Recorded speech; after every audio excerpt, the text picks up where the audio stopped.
السلام علیکم دوستو عمران خان کی تجویز کردہ اسلامی کی تاریخ کی کتاب لویسٹ اسلامک ہسٹری میں کیا ہے؟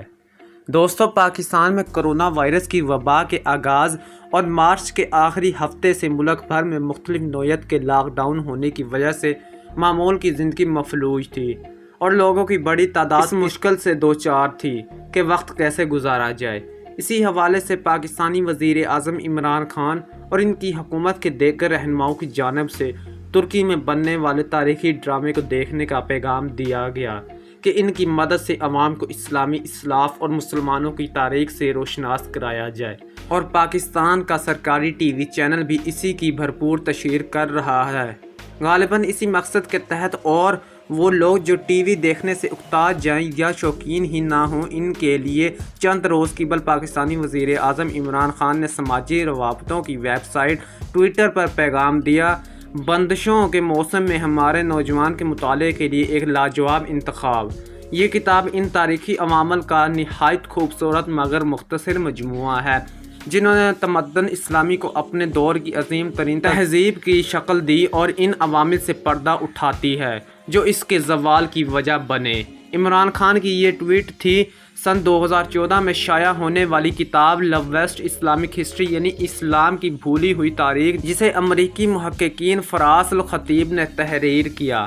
حتیٰ کہ وزیر اعظم کے فوکل پرسن برائے ڈیجیٹل امور ڈاکٹر ارسلان خالد نے تو کتاب ڈاؤن لوڈ کرنے کا لنک ہی ٹویٹ کر دیا کہ جو لوگ پڑھنا چاہیں وہ کتاب مفت میں ڈاؤن لوڈ کر لیں۔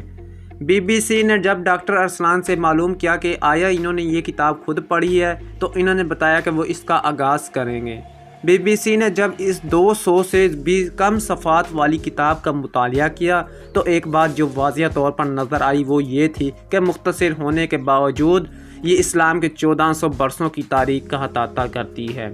اس میں اسلام کے آغاز، اس کے سنہری دور، مختلف ریاستوں اور حکمرانوں کے عروج و زوال کا حال بیان ہے،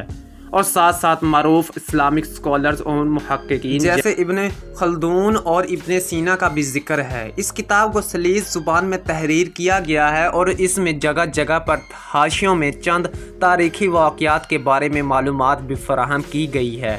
جو کہ کتاب کے مرکزی بیانے سے ہٹ کر ہے۔ لیکن دوسری بات جو اس کتاب کے مطالعے کے بعد بہت واضح طور پر ابھر کر سامنے آتی ہے وہ ہے کہ یہ بہت ہی سادہ، عام فہم اور ایک مخصوص بیانے پر مشتمل کتاب ہے جو محض سطحی حد تک معلومات فراہم کرتی ہے اور واقعات کی اصل روح، پس منظر اور تفصیلات کے بارے میں ذکر نہیں کرتی۔ اس کتاب کی ایک اور بڑی کمزوری یہ نظر آئی کہ اس میں حوالہ جات کے بارے زیادہ تفصیل نہیں ہے اور 2 سے 3 صفحات پر مشتمل فہرست ہے جو کہ مزید معلومات حاصل کرنے کے لیے ناموز اور ناکافی ہے۔ یہ کتاب تاریخی تربیت کے حساب سے لکھی گئی ہے جس کا آغاز جزیرہ نما عرب میں اسلام کی آمد سے شروع ہوتا ہے اور اس کے بعد پیغمبر اسلام، ان کے بعد خلفائے راشدین کے عہد کے بارے میں ذکر کیا جاتا ہے۔ کتاب کی اکثریت یعنی تقریباً 3/4 حصہ مسلمانوں کی 3 بڑی سلطنتوں پر مبنی ہے جن میں اموی سلطنت، عباسی سلطنت اور عثمانیہ سلطنت شامل ہیں۔ ان تینوں ادوار کے بارے میں لکھتے ہوئے فراس آل خطیب نے نقطہ پیش کیا کہ ان کی کامیابی کی وجہ شریعت پر سختی سے عمل کرنا اور پیغمبر اسلام کی تعلیم پر عمل کرنا تھا اور اس سے دوری ہی ان کے زوال کی وجہ بنی ہے۔ چند ایک مقامات جیسے باب 6 کے آغاز میں شیعہ مسلمانوں کی ریاستوں اور ان کے فوجی عہد کے بارے میں منفی تاثیر کے ساتھ لکھا گیا ہے اور انہیں منگولوں اور صلیبیوں جنگوں کے ساتھ ملایا گیا ہے کہ گویا ان کی وجہ سے مسلمانوں کی سلطنتوں کا زوال ہوا ہے۔ فراس الخطیب جو کہ امریکہ میں ہائی اسکول میں استاد ہیں کہہ چکے ہیں کہ ان کی کتاب کا مقصد غیر مسلمانوں اور کم عمر مسلمانوں کو ایک مسلم پس منظر کے ساتھ تاریخ سے متعارف کروانا ہے، اور اگر اس لحاظ سے دیکھا جائے تو یہ کتاب کافی فائدہ مند ہے کیونکہ مشرقی ثقافتوں کے لیے کی گئی مغربی تحقیق کی روشنی میں اسلام کے بارے میں غیر جانبدار تبصرہ کم از کم نظر آتا ہے۔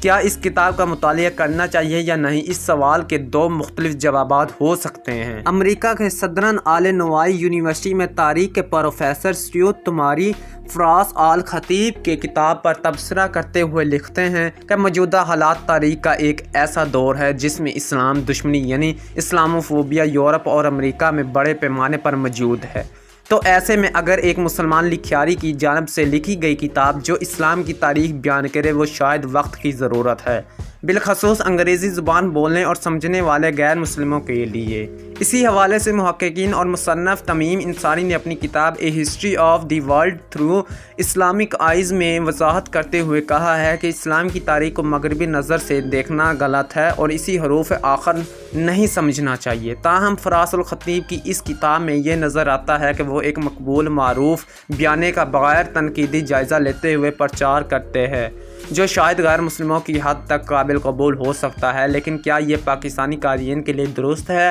زوال اور ارتقاء کے معیار کیا ہیں، ان کا تعین کون کرے گا؟ دوسری جانب اس کتاب میں مسلمان سلطنتوں کے عروج و زوال کے بارے میں جو بیان تحریک کیا گیا وہ بذات خود اورینٹلسٹ طرز میں لکھا گیا ہے۔ اس حوالے سے جب BBC نے امریکہ کے فرینکلن اینڈ مارشل کالج میں مذہبی علوم کے ایسوسی ایٹ پروفیسر اور حال ہی میں پیغمبر اسلام پر لکھی گئی کتاب کے مصنف شیر علی ترین سے بات کی تو انہوں نے سوال اٹھایا کہ زوال اور ارتقاء کے معیار کیا ہیں اور ان کا تعین کون کرے گا؟ سیاسی سلطنت اور حاکمیت کے فقدان کو معاشرتی زوال سے تعبیر کرنا شاید درست نہیں۔ برصغیر کی تاریخ میں 18ویں اور 19ویں صدی میں ایک جانب عصری استعمار تھا تو دوسری جانب ہماری علمی روایات میں زبردست ارتقاء تھا، تو اس پر سوال بنتا ہے کہ زوال کی کیا تعریف اپنائیں گے اور کیا صرف سیاسی طاقت کو ہی ارتقاء کا معیار قرار دیں گے؟ تو کیا اس کتاب کا مطالعہ کرنا چاہیے یا نہیں؟ اس سوال کے دو مختلف جوابات ہو سکتے ہیں۔